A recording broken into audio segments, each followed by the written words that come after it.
Hello, and welcome back to another episode of the Minnesota State Park Hiking Club Trail series. Today, we traveled to Salle, Minnesota to take the hiking club trail at Salle Lake State Recreation Area. Salle Lake State Recreation Area is a relatively young conservation area, having only been established in 2011. It was established in the site for water recreation, as well as the Salle Creek, which has archaeological finds associated with it that date back over 3,000 years. The archaeological site was itself only identified in the early 1990s during a routine planning upgrade for the county highway. It was partially excavated in 1995 before upgrades and rebuild of the road were completed. Due to its proximity to Itasca State Park and Bemidji State Parks, this hike can easily be included by doing the hike between the two, starting your day at one and then driving down to the other, hitting this one in between.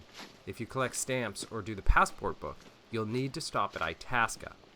Anyhow, as the recreation area doesn't have a ranger station and anything related to it from a gift shop will have to come from Itasca State Park.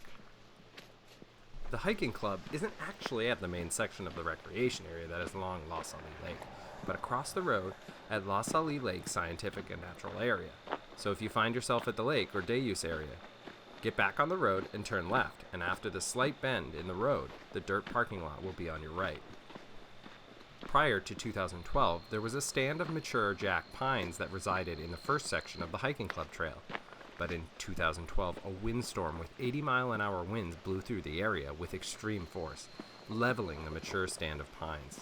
Since the scientific and natural area was originally designated to protect those very pines, the mission of the site was challenged. The decision was made by the resource managers to remove the fallen trees and plant seeds fallen from those trees in the area they had been. So, as you take in the hike, pay attention in the first section of the trail, as you will see the trees that have sprouted from these seeds growing, and with them, conservation in action. Checking in at 2.9 miles, the State Park Hiking Club Trail starts from an exceptionally small parking lot, one that can fit maybe 5 cars at the most. It was so small, in fact, that our initial time out, we drove past it and had to turn around because we didn't think this was where the trail started. Once it does get going, the first barrier past is a fence designed to keep out deer so that they don't chew on the young trees that are grown in this section. It's not a type of barrier I haven't seen before, as occasionally during our explorations we run into them from time to time. Usually they serve an animal barrier purpose, either to keep them out or in. Either way, they still have that kind of like Jurassic Park type feel.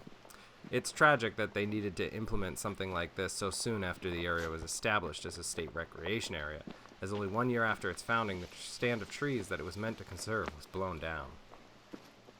After a while of meandering through the area with newly planted trees, the trail passes through the fence once more and you leave the restoration area. Shortly after you leave the area, you'll get your first real peek at Salle Creek, which depending on the season you might be able to see on your right throughout the trail. You might notice that the trail leads out to a sort of raised point in the land.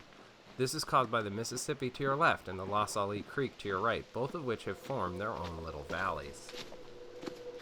There isn't really any good overlooks on the trail as you go, which is due to the young trees which populate the back section and a thicket on either side of the trail.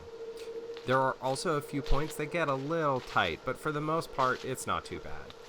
The trees aren't tall enough to provide an overabundance of shade, unless it's late in the day, so bring enough water and sunscreen if you plan on taking the trail midday.